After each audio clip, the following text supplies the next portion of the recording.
पूर्ण परमात्मा पाप कर्म दंड को भी काट सकता है। अभी तक जिस भी संत व महापुरुष से मिले उन्होंने यही बताया कि पाप कर्म फल भोगने से ही समाप्त होगा। वो प्रभु कौन है जो पाप कर्म को काट देता है, वो काल के बंधन से छुड़वा देता है। उसका क्या नाम है, पूजा की विधि क्या है? कृपया अवश्य सुनिए जगत गुरु तत्वदर्शी संत रामपाल जी महाराज के अमृत वचन। कबीर हरि के नाम बिना ये राजा रसब हो, मट्टी लद कुमार के वही घास न नीरे कोई। ओए एक परमात्मा की भक्ति के बिना इन प्राणियों के संग में क्या बनेगा? चाहे कोई प्रधानमंत्री है, चाहे सारी पृथ्वी का राष्ट्रपति है। परमात्मा की भक्ति के बिना अगले जीवनों में वो पशु योनि में जाएगा और गधे की योनि प्राप्त होगी। उसमें उसको क्या सुविधाएं होंगी अंडरस्टूड है। तो ये ज्ञान जब तक आत्मा को पता नहीं लगेगा, ये यही खिलौनों से खेल कर अपना जीवन नाश कर जाता है। अब परमात्मा क्या बताते हैं? साथी हमारे चले गए भाई हम भी चालन हारे, कोई कागज में बाकी रह रही तात लगी है वार। पहले कितने चले गए, कैसे कैसे उनके इतिहास बने, कहाँ वो है कि नामो निशान उनका, और आगे उनके साथ आज क्या बीत रही होगी। कोई पशु बना, कोई पक्षी, कोई चूहा बनकर धक्के खा रहा है। ऐसे गंदे लोक में हम क्या बन के बैठ के? तो परमात्मा आकर आंख खोले हमारी और काल हमारे को यहां बस उल्टी शिक्षा देकर सारे उल्टे काम करवा के जीवन नाश करवा देता है इस प्राणी का। फिर ये बड़ा खुश रहता है। और जब परमात्मा आते हैं या उनका सत्ज्ञान प्रारंभ होता है तो उसको बड़ी बेचैनी हो जाती है। पुणात्माओं, सत्संग के अंदर प्रत्येक पहलू पर ज्ञान दिया जाता है। आज जो बहन बेटियां, जैसे पहले राजा की लड़कियां, राजा की रानियां और भी अच्छे उच्च घराने की जो माने जाते थे, अच्छे इज्जतदार लोग मानते थे संसार की दृष्टि से, उनकी बहू बेटियां सत्संग में नहीं जाते थे। अपने घर से भी बाहर कदम बहू बेटियों को नहीं रखने देते थे। उसमें अपनी हानि और इज्जत का नाश समझते थे। उसके विषय में तत्व ज्ञान में क्या बताया है? बीबी पड़द रहे थी वो डोडी लगे थी बारे, अब गात उघाड़े फिरती है वो बनकुतिया बाजारे। वो पर्दे की सुंदरी सुनो संदेशा मोरे, इब गात उघाड़े फिरती है वो करे सरायों सोरे। नक बेसर नक पे बनी व पैर थी हार हमेल, सुंदरी से कुतिया बनी अब सुन साहेब के खेले। पुण्यात्माओं, ये विचार करने की बातें हैं। ये परमात्मा का दिया ज्ञान है, किसी डूम बाट के गीत नहीं कि उसने वैसे ही बकवाद कर दी होंगी। ये 100% सत्य है। हमें ज्ञान नहीं था, इसलिए हम इनसे दूर होकर अपना जीवन नाश कर ही रहे थे। अब हमें सतर्कता की घनी आवश्यकता है। अब क्या बताते हैं कि जो वो बहू बेटियां सत्संग में गई नहीं, संतों से संपर्क उनका हुआ नहीं, जो राजा की रानियां काजू किशमिश के युक्त खीर और हलवे बनाकर खाया करती थी, बांदियां नौकरानियां बनाती थी और उनको खाती थी और जूठा छोड़ती थी, उनके जूठे को फिर नौकरानी और उनके परिवार खाया करते थे। ये पिछले जन्म के पुण्य थे उन पुण्य आत्माओं के, जिस कारण से उनको ऐसी सुविधा प्राप्त हुई। वो राजा के घर ब्याही गई, राजा के घर पैदा हुई। पिछले पुण्य थे, पिछली बैटरी चार्ज थी। भविष्य में सत्संग ना मिलने से, सतगुरु ना मिलने से, सच्चा नाम ना मिलने से, सत्साधना ना मिलने से वो अपना इन्वर्टर डिस्चार्ज करके चली गई। यानी सभी पुण्यों का नाश करके वो अपना हाथ झाड़कर चली गई।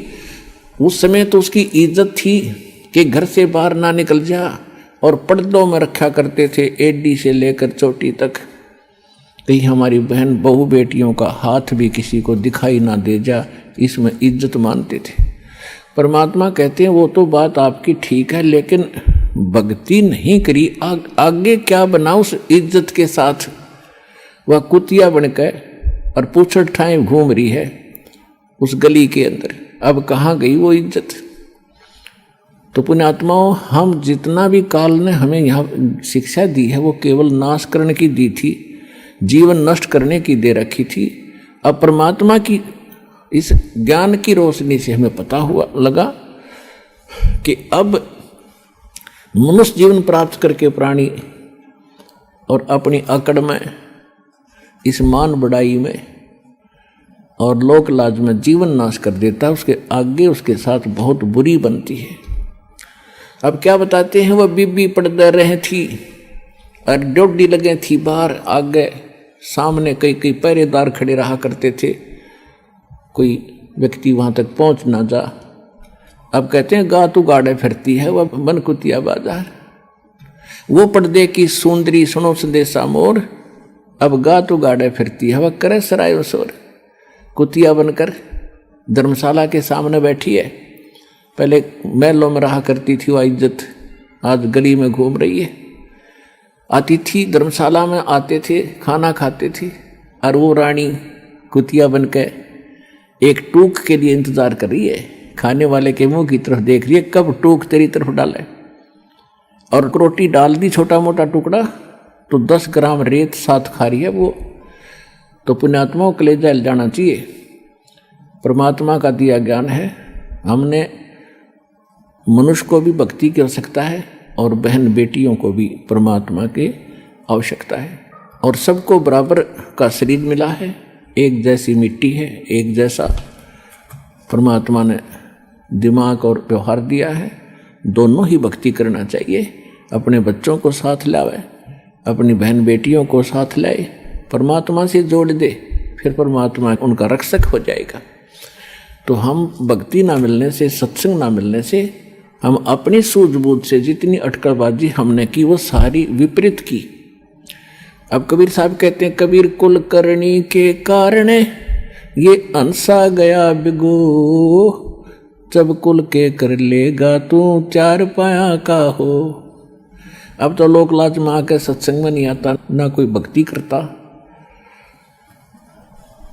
क्योंकि शर्म आती है, लोग क्या कहेंगे, हंसी उड़ाएंगे। परमात्मा कहते हैं जब यू कुल तेरे परिवार के लोग क्या मदद करेंगे, जिस समय तू पशु बनकर, गधा कुत्ता सूअर बनकर खड़ा होगा कहीं पर, तब ये कुल के कर लेगा जब तू 4 पाया का हो।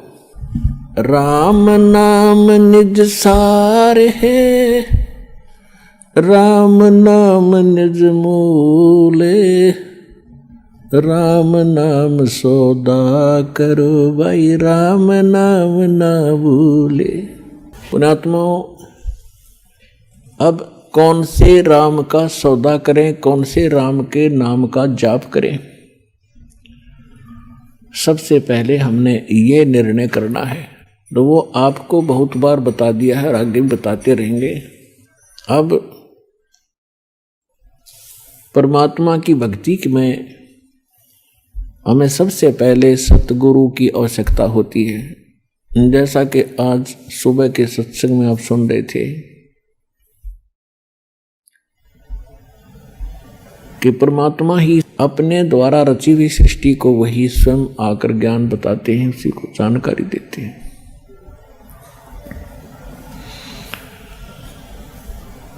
परमात्मा चारों युगों में आते हैं। सतयुग में परमात्मा सत सुकृत नाम से आए थे, त्रेता में मुनिंद्र नाम था परमेश्वर का, और एक ऋषि रूप में दोनों युगों में वो रहे। बहुत सी पुण्यात्माओं को मिलते रहे, उनको तत्व ज्ञान से परिचित भी कराया, लेकिन समस्या यही अड़ी रही कि जो अक्षर ज्ञान युक्त थे ब्राह्मण वर्ग, उनकी महिमा गनी थी। आम जनता उनको एक देवता माना करती थी और वो सत्य को जानबूझ कर स्वीकार नहीं करना चाहते थे, क्योंकि वो प्रभुता की भूख थी। तो कबीर परमात्मा कहते हैं, राज तजना सहज है, सहज त्रिया का ने, और मान बढ़ाई ईर्षा दुर्लभ तजना ये। पर इनके तजे बिना भगवान मिले नहीं। तो परमेश्वर प्रत्येक युग में आए हैं और द्वापर के अंदर वो करुणामय नाम से प्रसिद्ध हुए, और कलयुग में वो परमात्मा कबीर नाम से आए। और ये कबीर नाम परमात्मा का वास्तविक नाम है। बाकी अन्य वो अपने नामांतर करके प्रत्येक युगों में आते हैं, लेकिन कलयुग में हम इतने पापग्रस्त हो जाते हैं, हमारे पुण्य कति समाप्त हो जाते हैं, इसलिए परमात्मा यही नाम लेकर आते हैं।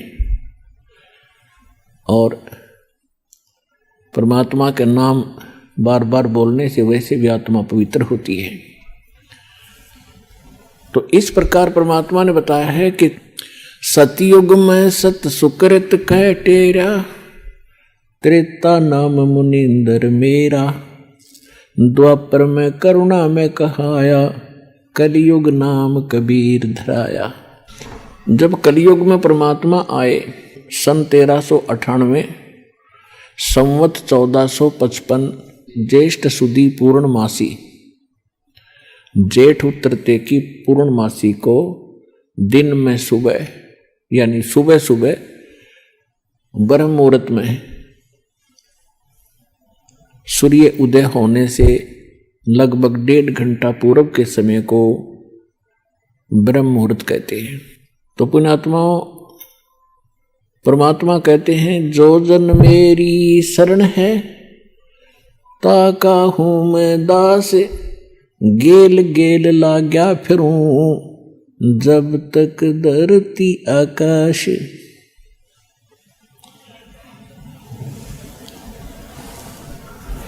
परमात्मा जब सतयुग के अंदर आए थे, उस समय एक विद्याधर नाम के ब्राह्मण थे, उनकी पत्नी दीपिका थी। वो निसंतान थे। परमात्मा उनको एक तालाब में मिले थे, कमल के फूल पर। सतलोक से आते हैं, शिशु रूप धारण करते हैं, एक लीला वो ऐसी करते हैं। तो उस समय ब्राह्मण के घर परिवर्तन होने से वो ऋषि कहलाए। त्रेता युग में फिर वही ब्राह्मण और ब्राह्मणी वेद विज ब्राह्मण हुआ और सूर्या वो दीपिका वाली आत्मा हुई।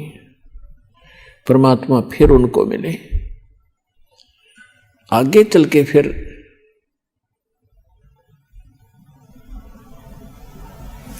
ऐसे ही उनका जन्म होता रहा। तो जो वेद विज ब्राह्मण था, विद्याधर ब्राह्मण था, वही स्वामी रामानंद जी की आत्मा थी। अब परमात्मा कहते हैं, जो कभी मेरी एक बार शरण में आ गया, मेरे संपर्क में हो गया, उसको मैं पार करके छोड़ूंगा। तो पुण्यात्माओं, ऐसे ही आपके साथ परमात्मा बहुत युगों से है और आपका सौभाग्य है कि आज आपको परमात्मा ऐसे समय पर ले आया है, मनुष्य जीवन दे दिया है, प्राप्त करा दिया है कि शायद ये असंख्य युगों के बाद ये समय प्राप्त होता है। आप इस ज्ञान से परिचित होगे, परमात्मा के विधान से जब परिचित होगे, तब आपको महसूस होगा सचमुच हम तो इसको खेल सा समझ रहे थे, सत्संग में आ गए और चले गए, भक्ति कर रहे हैं, अच्छी बात है, बढ़िया ज्ञान है। लेकिन जब ज्ञान की गहराई में आप जाओगे, आप हक्के बक्के रह जाओगे। ये हो क्या रहा है? वही भगवान बड़ी दया करी दाता, हमने कौन से जन्म में ऐसे पुण्य किए थे जो आज हम ऐसे अनमोल नाम और अनमोल ज्ञान और ऐसे अनमोल भगवान की शरण में और ये मंत्र जाप कर रहे हैं। ये आपके युगों युगों के पुण्य आपके साथ है। आज बेशक कोई घसियारा है, कोई मजदूर है, चाहे बेशक रोग से ग्रस्त है, वो पाप कर्म आपके पिछले जन्म जन्मांतर के हैं, लेकिन आपके भक्ति के जो अंक हैं वो भी निराले हैं, अद्भुत हैं। और आपको वो दुख आपका वरदान बन गया जो सतलोक आश्रम बरवाला जिला हिसार हरियाणा में आपको ले आया।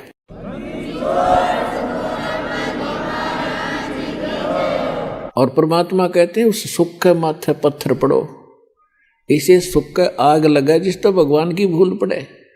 आज बने बैठे या अफलातून,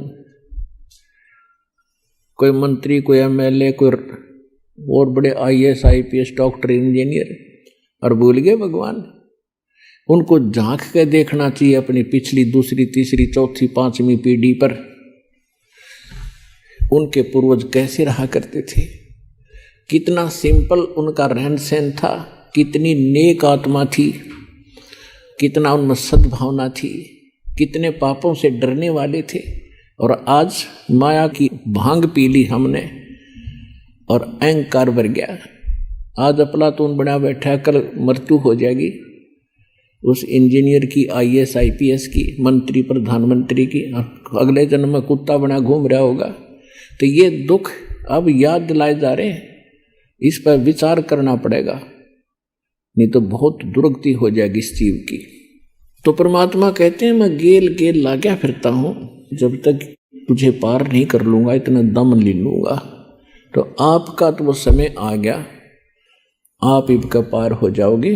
परमात्मा का बहुत सा काम घट गया, आपके साथ योगों से भटक रहे हैं।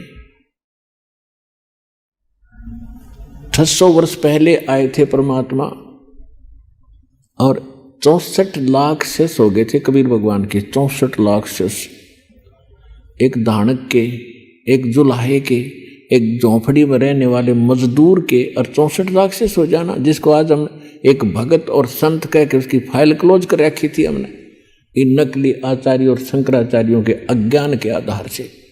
लाल को कुरड़ी में फेंक रखा था, कूड़े में, और कौड़ियों की गठड़ी बांध रखी थी, बैंक बैलेंस बना रखा था। वह भूल थी, अब वो भूल मिटेगी। तो पुण्यात्माओं, जब परमात्मा द्वापर युग में आए थे, उस समय एक सुदर्शन नाम के एक वाल्मीकि थे, और परमात्मा को एक वाल्मीकि दंपत्ति जो निसंतान था, वो उसको उठा लाए थे। परमात्मा ने शिशु रूप धारण किया था और कमल के फूल पर वो विराजमान होते हैं। प्रत्येक युग में एक लीला वो ऐसी करते हैं। उस वाल्मीकि का नाम था भिक्खु, उसकी पत्नी का नाम था गोदावरी। और सुदर्शन के जो माता पिता थे, उन्होंने परमात्मा का नाम नहीं ग्रहण किया था। जब परमेश्वर द्वापर युग के अंदर एक लीला कर रहे थे, सुदर्शन को यह बात समझ में आ गई थी। सुदर्शन जी कौन थे? वो सुदर्शन वो थे, सुपथ सुदर्शन, जिन्हों के बारे में हम सुना करते थे कि पांडवों ने एक अश्वमेघ यज्ञ किया था, उनका यज्ञ संपूर्ण नहीं हुआ था, और सुपच नाम के एक भगत ने, सुदर्शन सुपच ने वो यज्ञ पूर्ण की थी। तो वो सुपच सुदर्शन परमेश्वर कबीर जी के शिष्य थे, और परमात्मा कबीर जी ही उस अपने भगत की इज्जत रखने के लिए उसका रूप बना के पांडवों की यज्ञ में गए थे, और तब उनका शंख बजाया था। आज का जो विषय है, हम कुछ और विषय पर आपको सत्संग सुनाने जा रहे हैं, इसको विस्तार से नहीं बताएंगे। तो ऐसे भक्त थे वो। सुदर्शन जी को परमात्मा का ज्ञान 100% समझ में आ गया था, समर्पित हो गए थे, लेकिन उनके माता पिता इस बात को स्वीकार नहीं कर रहे थे। सुदर्शन के माता पिता की मृत्यु होगी। सुदर्शन को जब सतलोक जाने का समय आया तो परमात्मा ने पूछा, क्यों भक्त सतलोक जाना चाहते हो? कहने लगा, महाराज आपकी बिल्कुल तैयार हैं, आपने ज्ञान ही ऐसा दे दिया, यहाँ कुछ रखा ही नहीं है। तो परमात्मा ने कहा कि एक देख ले भाई, किसी में तेरी आस्था तो नहीं है। तो उस समय सुदर्शन भक्त ने कहा, परमात्मा मेरी कोई आस्था नहीं है, आपने ज्ञान ऐसा दे दिया कि तो एक दिन छोड़ना पड़ेगा, चाहे लाख वर्ष जीवन रह ले तो भी एक दिन मृत्यु होगी। इस संसार में रखा क्या है? लेकिन मेरे मन में एक बात रह कर कुचेट रही है, मेरे को परेशान कर रही है कि मेरे माता पिता बहुत ही नेक आत्मा थे और दुर्भाग्य उनका रहा कि वो भगवान को पहचान नहीं सके। आपने भी बहुत उनसे विनय करी, दीक्षा लेने की, और मैंने भी जी तोड़ प्रयत्न किया अपने माता पिता से प्रार्थना करके नाम लेने की, परंतु उन्होंने दीक्षा ना ली। हे परमात्मा, मेरी एक हार्दिक इच्छा और प्रार्थना है कि उन पुण्यात्माओं को किसी जन्म में अवश्य ग्रहण करना, शरण में लेना दाता, जब उनका मनुष्य जीवन हुआ हो। मेरी यही एक तमन्ना है।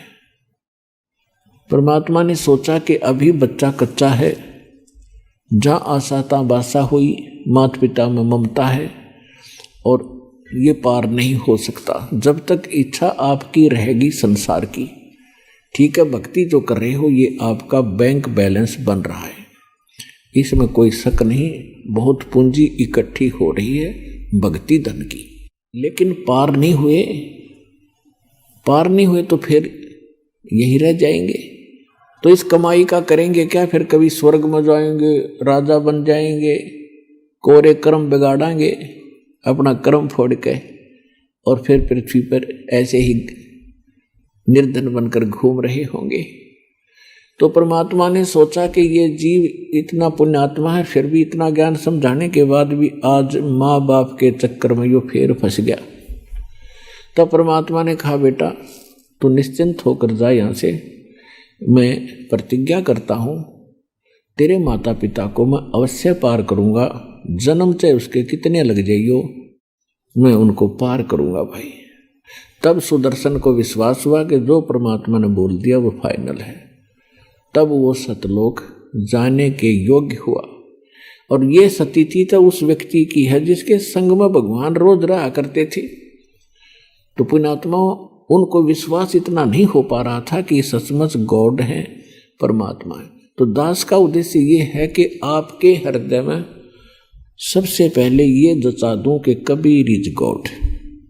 जब कबीर साहब परमात्मा है तो फिर बात ही खत्म है।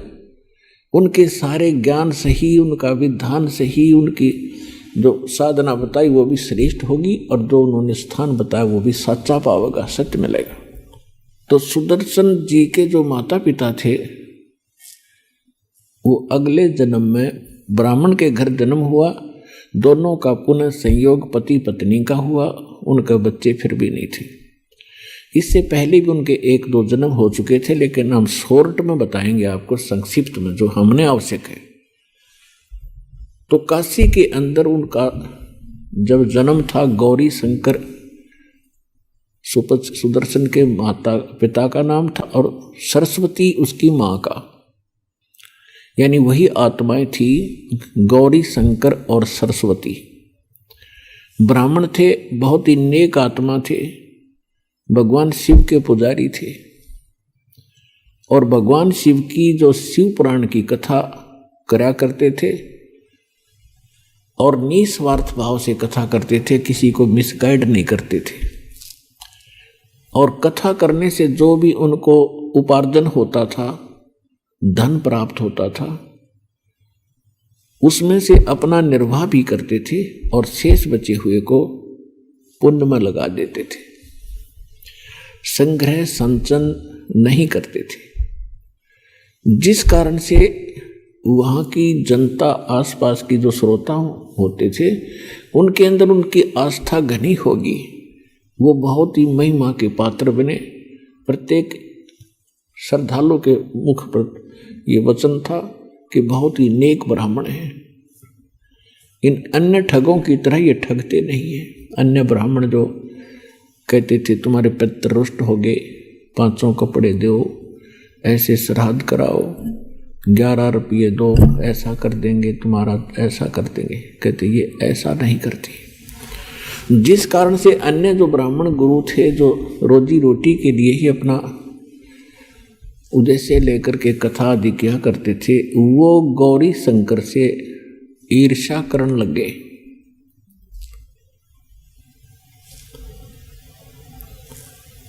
कि इसने तो हमारा रोजगार ही बंद करने को जा रहा है। और इस बात का ज्ञान हो गया काशी शहर के मुसलमान मुल्ला और काजियों को। तो उन्होंने दाव लगाया कि जो अन्य ब्राह्मण गुरु हैं वो तो इसके साथ नहीं, और जनता विशेषकर धर्म गुरुओं के साथ ही होती थी, और जैसा भी वो हमें मिसगाइड कर देते थे हम मरने मारने को तैयार हो जाते थे। तो इस बात का उन्होंने दाव लगाया, गौरी शंकर को और सरस्वती को जबरदस्ती मुसलमान बना दिया कि ये हिंदू धर्म का घना प्रचार कर रहे हैं, इसलिए इस पर बैन लगा दे। ऐसा ही हुआ। जो ही उन्होंने मुसलमान पीरों ने, मुल्ला और काजियों ने गौरी शंकर और सरस्वती घर पे जाकर अपना झूठा जल छिड़क दिया, उनके मुंह में डाल दिया बाई फोर्स, और बहुत से ब्राह्मण बाहर देख रहे थे। उन्होंने उनका विरोध ना करके सब जगह शोर मचा दिया कि गौरी शंकर मुसलमान बन गया, इसको जाति से बाहर कर दो, इसका भाईचारा बंद, कोई इनसे बात नहीं करेगा, ये मुसलमान हो गया। और गंगा घाट पे स्नान करना बंद। ऐसा हो जाने से गौरी शंकर सरस्वती के सामने एक बहुत बड़ी समस्या आ गई रोजी रोटी की। तो उन्होंने क्या किया कि सस्ते से सस्ता कौन सा काम है जो बगैर किसी पैसे से स्टार्ट हो सकता है। उन्होंने जुलाहे का काम शुरू कर दिया। जुलाहे के काम में 4-5 एक डंडे से गाड़ने होते हैं, और उन्होंने वो जुलाहे का काम शुरू कर दिया। वो मुसलमान बना दिए गए, लेकिन अंदर से वो भगवान शिव की पूजा फिर भी कर रहे थे। भले ही वो 5 वर्ष नमाज भी करते थे, लेकिन भगवान शिव को वो भूल नहीं पाए थे। अंदर से उनको अंदर एक विशेष कसक थी। अब उनके संतान नहीं थी, और संतान ना होने के कारण वो बहुत दुखी रहते थे, भगवान शिव से याचना भी करते रहते थे, लेकिन कुछ नहीं बन पा रहा था। अब उनका गंगा के अंदर स्नान करना बंद कर दिया। तो उन्होंने एक इसका अल्टरनेट खोजा। काशी शहर से बाहर गंगा का जल वर्षा के दिनों में, जब गंगा बहुत ऊपर से भरकर चलती है, किनारों को छूती हुई, तो लहरों के द्वारा उछल कर कुछ जल गौ घाटों के ऊपर से और बाहर मैदान के अंदर एक गड्ढे में इकट्ठा हो जाता था और बहुत बड़े सरोवर का रूप धारण कर लेता था। और फिर सारा सीजन, सारा वर्ष उसका जल बहुत निर्मल और पवित्र रहता था। तो गौरी शंकर और सरस्वती सुबह सुबह उठकर प्रतिदिन उस लहर तारा नाम के तालाब में स्नान करने के लिए जाया करते थे। लहर तारा नाम उसका इसलिए पड़ा था कि गंगा की लहरों से उछला हुआ जल वहाँ एकत्रित होता था, तो लहर तारा नाम से वो प्रसिद्ध हुआ था। उधर से परमात्मा प्रत्येक युग में आते हैं और अपने भगत के उस वचन के आधार से मुसलमानों ने उनका नाम बदल दिया। गौरी शंकर का नाम रख दिया नूर अली, और सरस्वती का नाम रख दिया नियामत। तो हम अपभ्रंश करके उनको नीरू और नीमा कहने लगे। अब हम नीरू नीमा इनको ज्यादा बोलेंगे क्योंकि ये ऐसे ही प्रसिद्ध थे। परमात्मा संवत 1455 ज्येष्ठ सुदी पूर्णमासी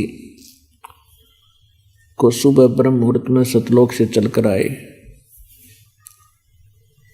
एक शिशु रूप धारण किया और कमल के फूल पर विराजमान हो गए। उस समय काशी के अंदर ये भूत पूजाएं, आन उपासनाओं का बहुत जोर था। तो उस समय स्वामी रामानंद जी एक ब्राह्मण, कुछ सुलझे हुए ऋषि थे।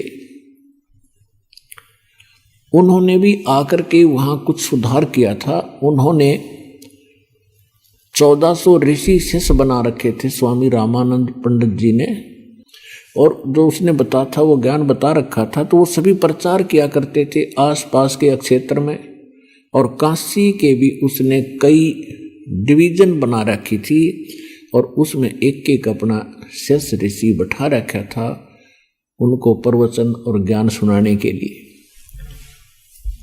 और किसके पुजारी थे? भगवान विष्णु के पुजारी थे स्वामी रामानंद जी। तो उनके शिष्य भी श्री विष्णु की कथा सुनाया करते थे, गीता की कथा सुनाया करते थे, राम और कृष्ण के किस्से सुनाया करते थे। तो उन्होंने कुछ सुधार किया था। फिर भी वहाँ कच्चापन था, इसलिए परमात्मा पहुँचे, क्योंकि हिंदू धर्म की आस्था का केंद्र और धार्मिक शिक्षा का केंद्र भी बनारस यानी काशी शहर ही रहा है। जिस कारण से परमात्मा ने वही क्षेत्र, वही शहर चुना कि वहाँ बड़े विद्वान ऋषि रहते हैं। यदि उन्होंने मेरे ज्ञान को स्वीकार कर लिया तो मेरा काम आसान हो जाएगा। इसलिए परमात्मा सतलोक से चलकर आए और बनारस शहर के अंदर लहर तारा तालाब के अंदर विकसित कमल के फूल पर आकर विराजमान हो गए, एक शिशु रूप धारण करके। उधर से स्वामी रामानंद जी का एक शिष्य अष्टानंद नाम के एक ऋषि, वो प्रतिदिन उस लहर तारा तालाब के ऊपर स्नान करने के लिए जाया करते थे, और कुछ देर वहां बैठकर उस शांत प्रिय क्षेत्र में अपने गुरुजी के द्वारा बताई गई साधना को किया करते थे। उस दिन भी वो स्नान करके अपनी साधना करने के लिए बैठे थे, आसन लगा के लहर तारा तालाब के किनारे पर घास पर। उधर से परमात्मा सतलोक से चलकर आए, एक शिशु रूप धारण करके। उनका बहुत तेज था। अब अष्टानंद जी अपना क्रिया साधना करने में तत्पर थे। उनकी अचानक दृष्टि आकाश में गई कि ऊपर से ये प्रकाश कैसे आ रहा है, कितनी गति से आ रहा है। उसने जो ही आसमान में देखा, उसकी आंखें चरम दृष्टि उस प्रकाश को सहन नहीं कर सकी। वो प्रकाश का गोला सा दिखाई दे रहा था। अब जैसे हम अपनी आंखों से सूर्य को कभी गलती से देख लेते हैं, दृष्टि पड़ जाती है, तो हमारी चरम दृष्टि सूर्य के उस तेज को सहन नहीं कर पाती, और हम दूसरी साइड में जब नजर करते हैं तो सूर्य का प्रकाश रहित आकार हमें दिखाई देता है। ठीक यही स्थिति थी उस अष्टानंद ऋषि की हुई कि उसने देखा था एक प्रकाश का गोला, उसकी आंखें सहन नहीं कर सकी उस तेज को, और जो ही उसने आंखें बंद करी और साइड में की तो एक नवजात शिशु देखा, एक बालक का उसमें चित्र दिखाई दिया। इस दृश्य को देखकर अष्टानंद बड़े चकित हुए, और कुछ देर में क्या देखा उसने कि वो प्रकाश उस लहर तारा तालाब में एक किनारे पर सिमट गया। अब अष्टानंद जी ने सोचा कि मैं अपने गुरुदेव स्वामी रामानंद जी से पूछूंगा कि ये आज मैंने क्या देखा, ये मेरी कोई भक्ति की उपलब्धि है या मेरी कोई गलत फहमी बन गई है, मेरी कोई भ्रमणा है, संशय है। वो वहां से उठकर आ गया। उधर से आकर उसने अपने गुरुदेव जी से कहा कि गुरुदेव, आज आपके शिष्य ने ऐसे ऐसे साधना काल में, साधना समय में एक प्रकाश देखा, आकाश से बहुत तेज गोला आ रहा था, और जब मेरी आंखें सहन नहीं कर सकी तो मैंने आंखें बंद कर ली। उसमें एक नवजात शिशु का रूप देखा। हे परमात्मा, हे गुरुदेव, ये मेरी कोई आंखों का दृष्टि दोष है या कोई और परमात्मा की लीला है, मुझे बताइए। तो स्वामी रामानंद जी ने कहा कि बेटा,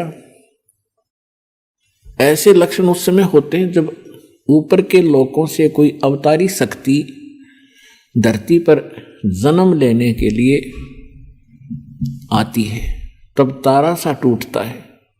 ऐसा ही तुझे दिखाई दिया होगा। तो शिष्य ने कहा हाँ जी, ऐसा ही था।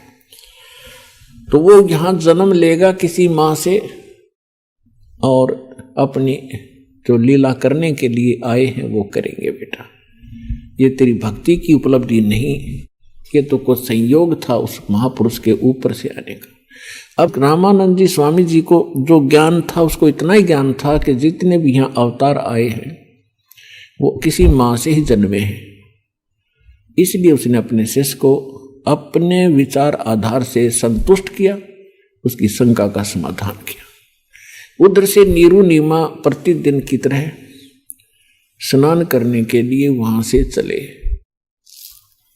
लहर तारा पर। तो उससे पहले दिन उस नीमा के घर कोई रिलेटिव आ गया था, नीरू के घर पे। उसके साथ उसकी धर्मपत्नी भी आई थी, बच्चे भी आए थे। तो उसने रात्रि के समय नीमा से बहुत कुछ बातें की और कहा कि आपको संतान नहीं दी अल्लाह ने, और आप अर्ज करो अल्लाह से, एक पुत्र तो होना ही चाहिए था, बगैर पुत्र की गति नहीं होती। ऐसी ऐसी उन्होंने बातें बताई।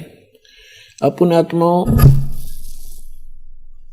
ये ज्ञान अध्यात्म ज्ञान है, तत्व ज्ञान है, गॉड गिवन स्पिरिचुअल नॉलेज है।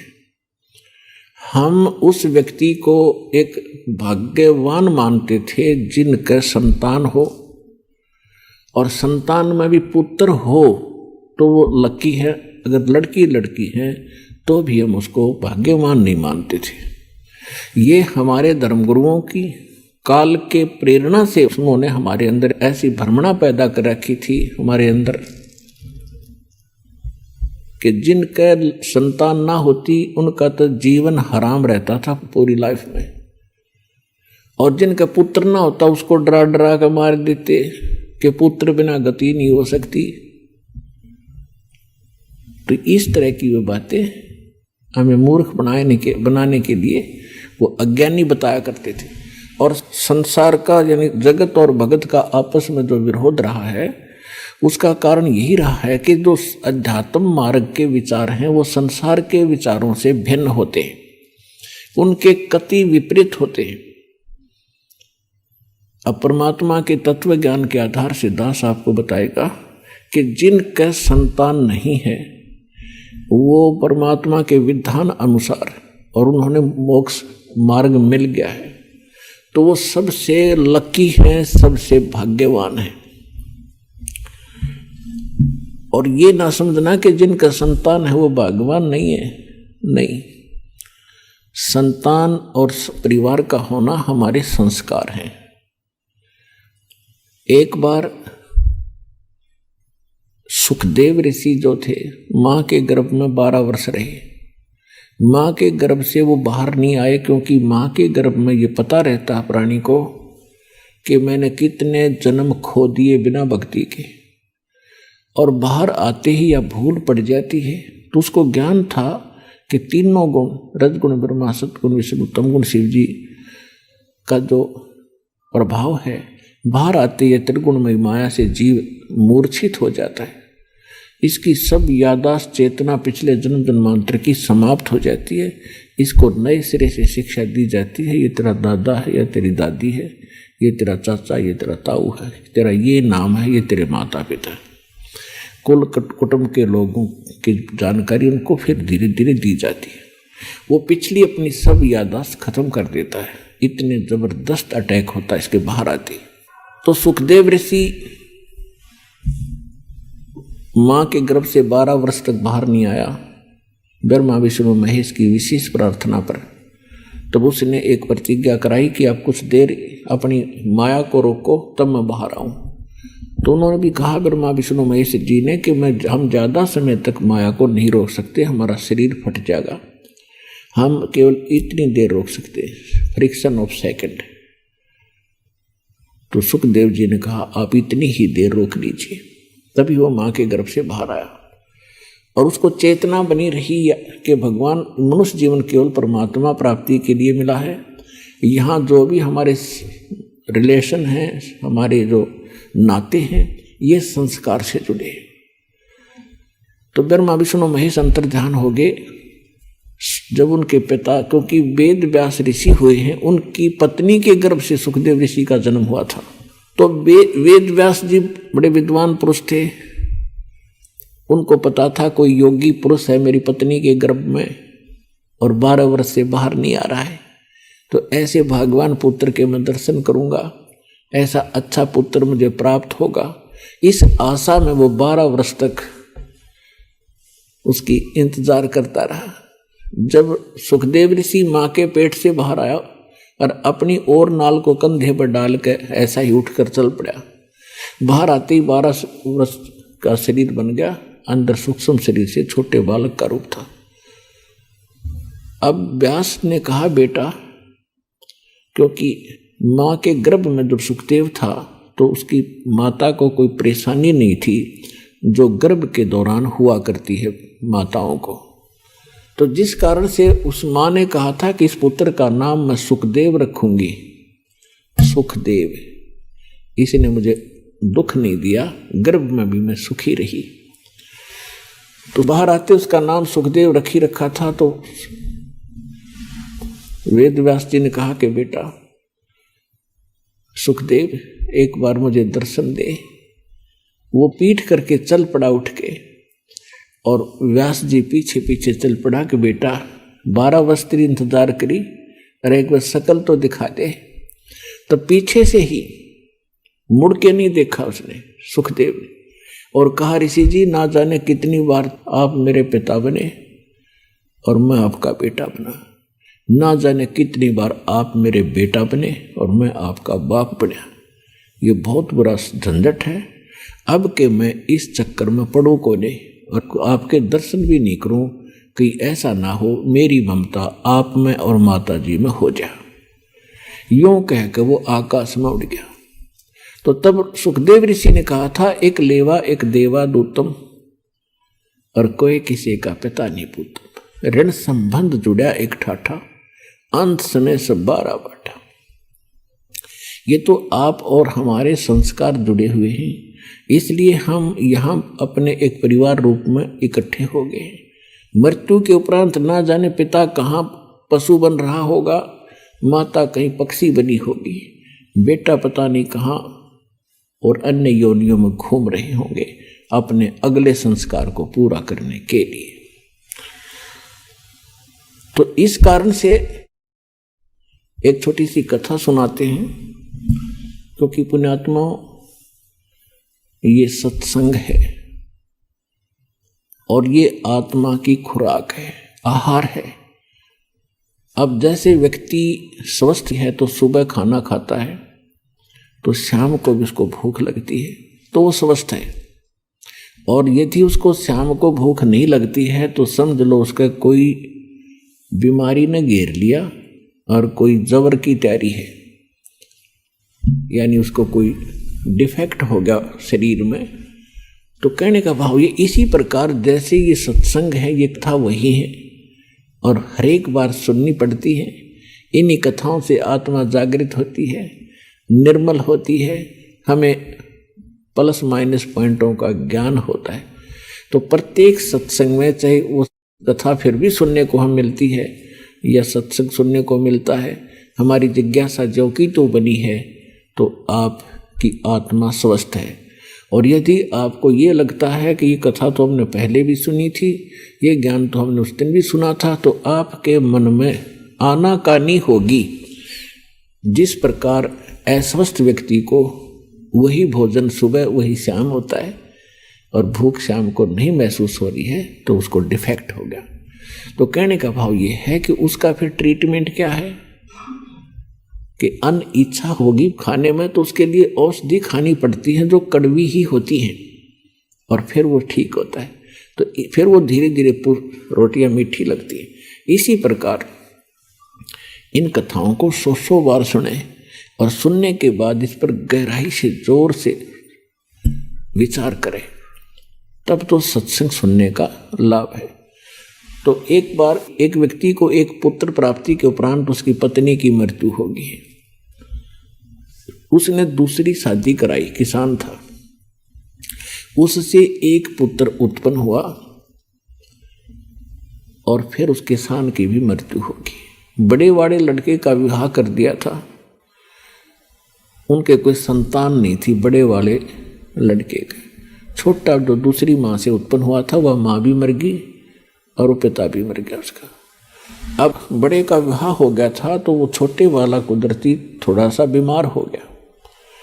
दूसरी माँ से जो उत्पन्न हुआ था, जमीन बहुत थी, तो उसने बीमारी का इलाज कुछ दिन करवाया उस बच्चे का। फिर उनके मन में दोष पैदा हो गया। दोनों पति पत्नी ने मिलकर के स्कीम बनाई कि इसको विष दे दें छोटे वाले को और सारी संपत्ति अपनी हो जाएगी। सबको मालूम है ये अस्वस्थ है, किसी को शक भी नहीं होगा। ऐसा ही कर दिया। एक दूर देश के डॉक्टर से बात की, उसने उस समय 500 रुपये मांगे और उसको विष दे दिया, लड़का मर गया। अब खुशी का ठिकाना नहीं, क्योंकि एक तो पैसा लग रहा था वो बच गया। 1 वर्ष के बाद उनका लड़का हो गया, पुत्र उत्पन्न हुआ, खुशी का ठिकाना नहीं। आइए अब हम उन श्रद्धालुओं के अनुभव जानते हैं जो जगत गुरु तत्वदर्शी संत रामपाल जी महाराज जी से दीक्षा प्राप्त कर चुके हैं तथा उनके द्वारा बताए गए भक्ति मार्ग पर चल रहे हैं। सर नमस्कार। नमस्कार सर। सर क्या नाम है आपका? मेरा नाम जी सुखदेव सिंह है जी। कहाँ से आए सर आप? मैं जी जिला करनाल, तहसील निस्संग, गांव अमूपुर का रहने वाला हूँ, हरियाणा में। सर संत रामपाल जी महाराज के शरण में आने से पहले आप क्या भक्ति साधनाएं करते थे? आप किन देव देवताओं की भक्ति करते थे? मैं जी सिख समाज में रहने के उसमें ना कल्ले गुरु ग्रंथ साहब को ही मानता था और किसी को नहीं मानता था। गुरुद्वारे में जाता था और गुरु ग्रंथ साहब के बारे में सब कुछ जानते थे, थोड़ा बहुत जो जानते थे उसी की भक्ति करते थे, किसी की भक्ति नहीं करते थे। और सर संत रामपाल जी महाराज के शरण में कैसे आए आप? मैं जी बीमार था, मेरे को इस आंत में जख्म थे, जो 2 आंत होती है ना, इसमें जख्म थे और लीवर में जख्म थे। लीवर बिल्कुल डैमेज था। कई सालों 10-12 साल मंजी पे रहा। कभी दिल्ली होली फैमिली गया, अम्बाड़ा, पटियाला ये प्रमोद मित्तल, अमर हॉस्पिटल, राजेंद्रा हॉस्पिटल, इनमें कभी 10 दिन एक हॉस्पिटल में दाखिल रहता था, कभी 10 दिन दूसरे हॉस्पिटल में दाखिल रहता था, कभी दिल्ली ओली फैमिली में दाखिल रहता था, कभी करनाल अजय गुप्ता में दाखिल रहता था। ऐसे करते करते मेरे को 12 साल बीत गए। 1 महीने में 10 दिन तो हॉस्पिटल में दाखिल रहता था और 10-15 दिन उसके बाद सियाने जो झाड़ फूक लगाते हैं, बड़े बड़े ये मुसलमान जो जैसे मुजफ्फरनगर हैं, रुड़की, मरेलकोटला, पटियाला, करनाल, जो हमारे साथ के जितने भी सियाने झाड़ फूक वाले थे उनके पास भी जाता था। और मेरी ऐसे करते करते आर्थिक स्थिति भी बहुत डाउन होने लगी। हमारे पास 40 किले ज़मीन है, 3 भाई हैं।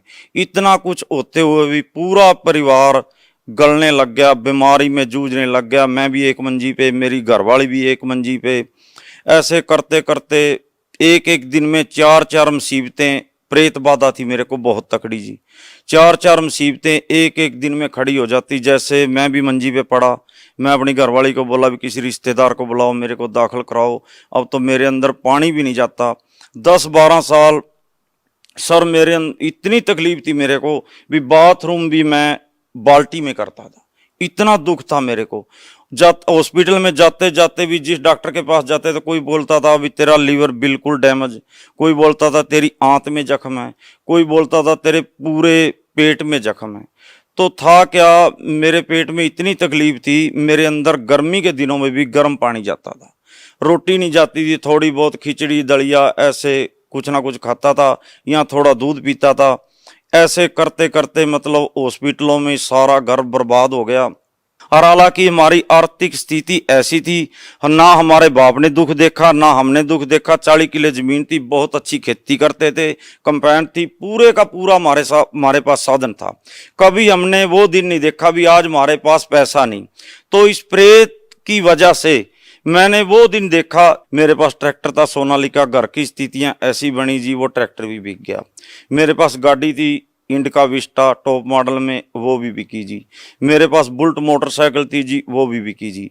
मेरे पास बहुत अच्छे अच्छे डंगर थे, भैंसें थी, गायें थी, 1 क्विंटल दूध देता था जी।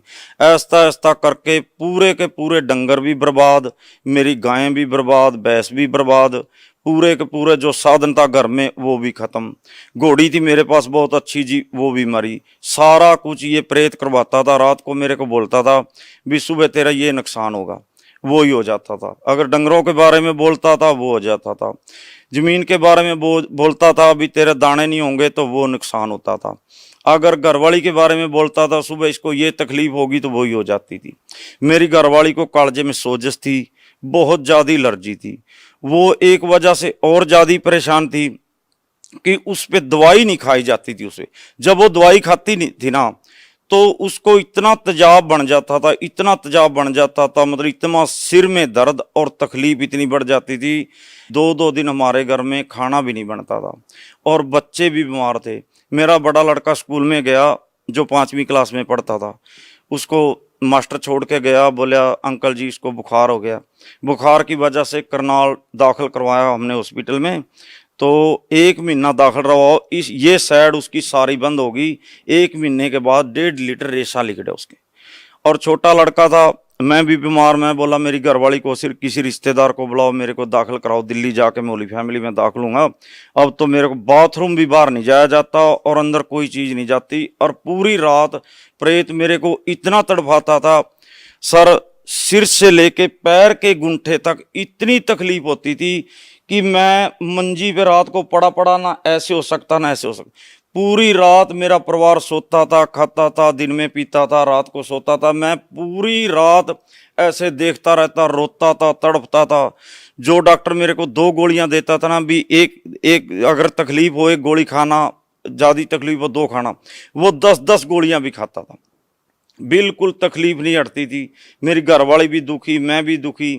मैं बोला अभी मेरे को दाखिल कराओ। घरवाली को मेरी को पेंडस की परेशानी थी, वो बोली मेरे को भी दाखिल कराओ, मेरे को तकलीफ है बहुत ज़्यादा। इतने में क्या हुआ, मेरा छोटा लड़का था 6-7 साल का, वो इतना बड़ी ना सोटी लेके खेत में गया, हम खेती करते हैं, तो ड्योड़ पे ऐसे फिसला ना हो, उसने मुंह में डाल रखी थी वो सोटी, तो ऊपर ताड़ू में चढ़ गई वो सोटी। इतना ऊपर से मांस पाट गया। हम तो अपनी मुसीबत भूल गए, उस लड़के को लेके चले। इतने में एक भैंस ने सींग फंसा के एक सींग निकाल लिया।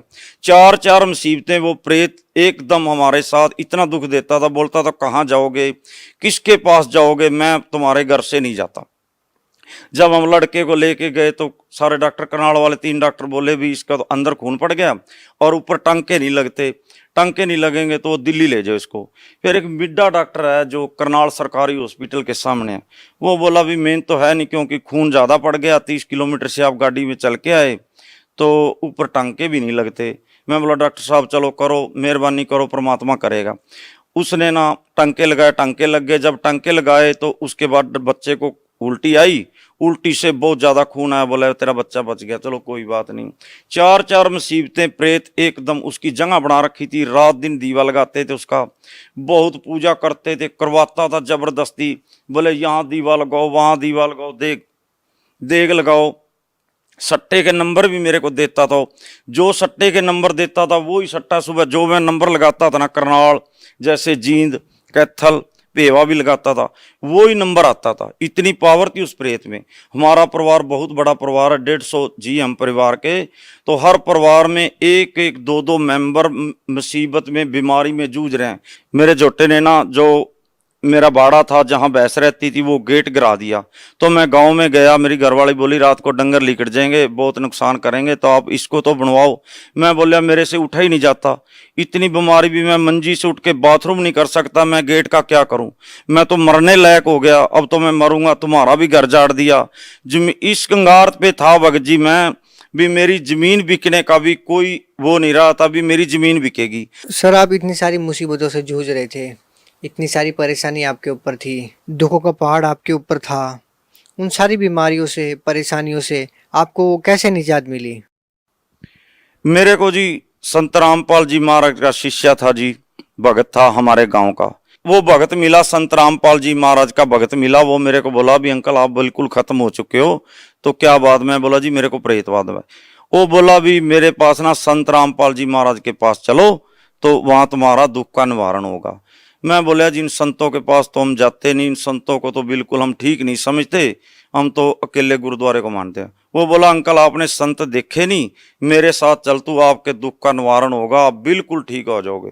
मैं बोले अभी बहुत, मैं तो मंजी से उठने के लायक भी नहीं, मेरे बाथरूम भी नहीं होता, अब मैं कहाँ जाऊंगा। मेरी घरवाली मेरे बच्चे बोले तो इतनी जगह गया, वार वार 12 साल हो गए तेरे को जाते, एक बार वहां भी चला जा।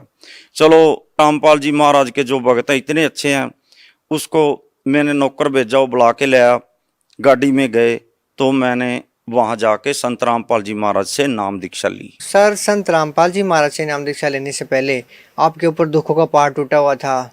सर नाम दीक्षा लेने के बाद आपकी परेशानियां ठीक हुई या नहीं? हाँ जी, जब मैं संत रामपाल जी महाराज से नाम दीक्षा ली ना, तो उसी दिन से नाम दीक्षा लेने से ही मेरे को ना बहुत 25 पैसे आराम मिला, मेरे को नींद आई, मेरे शरीर में कुछ आराम मिला। राम मिलने के कारण मैं फिर आश्रम में जाता रहा। दिन प्रतिदिन संत रामपाल जी महाराज मेरे को मिले। वो बोले बेटे ऐसा हो जाएगा जैसे 16 साल का लड़का होता है, बिल्कुल पहले जैसा हो जाएगा। मेरे को विश्वास नहीं हुआ, थोड़ा सा मैं बोलता ऐसे कैसे हो जाऊंगा, चलो ठीक तो हो जाऊंगा, पर इतना बढ़िया मैं नहीं हो सकता। पर दिन प्रतिदिन संत रामपाल जी महाराज जी मेरे को 8 दिन में 7 दिन में मिलते रहे। बेटे ऐसे भक्ति कर, बेटे ऐसे नाम मंत्र का जाप कर, बेटे तू ज्ञान गंगा पढ़े कर, कानों में लीड लगा के बेटे सुने कर। मेरे को कई बार संत रामपाल जी महाराज जैसे दिव्य दृष्टि का कारण सा कुछ बनता है, साथ में आके ऐसे मेरे को मिलते और मिलके मतलब मेरे को बताते। अब दिन प्रतिदिन मेरे को कोई मुसीबत नहीं। जो मेरी घरवाली थी जिसको कालजे में सोजिश एलर्जी थी, एक दिन भी आश्रम में नहीं गई, ना उसने नाम दीक्षा ली है, वो भी दंडवत प्रणाम करती है। फिर उसको भी विश्वास हुआ, मेरे बच्चों को भी विश्वास हुआ। नाम तो उन्होंने लिया नहीं, पर लेकिन वो संत रामपाल जी महाराज के आगे दंडवत प्रणाम करते हैं, पूरा उसको परमात्मा की तरह मानते हैं। मेरी घरवाली भी बिल्कुल ठीक, मेरे बच्चे भी बिल्कुल ठीक, मेरे जो पारिवारिक कोई भी परेशानी थी, आज मेरे को कोई भी परेशानी नहीं। मैं ऐसे ही हूँ जैसे संत रामपाल जी महाराज बोले थे ना, बेटे 16 साल का बना दूंगा। आज मैं, उम्र तो मेरी 47 साल है, पर है मैं वैसे संत रामपाल जी महाराज की कृपा से 16 साल जैसा लड़के जैसा ही हूँ मैं जी। सर भगत समाज को क्या संदेश देना चाहेंगे? जी भगत समाज को मैं यही संदेश, तो हमारे परमात्मा का है, हमारे गुरु जी का है। मेरा तो एक प्रार्थना है जी, कहनी मेरे भाई हैं, मेरी माता, मेरे भाई, मेरे बहन जैसे हैं, जो भी दुखी है, और तो नहीं जुड़ना चाहते, जो दुखी है ना, एक बार संत रामपाल जी महाराज की शरण में आए और अपने दुख का निवारण करें। ज्ञान तो उनको अपने आप ही हो जाएगा और उनका सबका भला होगा। किसी को कैंसर हो, किसी की रीढ़ की हड्डी में फ्रैक्चर हो, किसी का दिमाग खराब हो, मेरे दिमागी हालत भी बहुत खराब थी, तो सबका निवारण संत रामपाल जी महाराज ही कर सकते हैं, और इस दुनिया में कोई नहीं कर सकता। जितने मैंने 12 साल धक्के खाया ना, शायद ही किसी आदमी ने, शायद ही मेरे जितना बदनसीब आदमी इस दुनिया में होगा। तो संत रामपाल जी महाराज की शरण में आए और अपना कल्याण कराएं। सर बहुत बहुत धन्यवाद। सत्संग।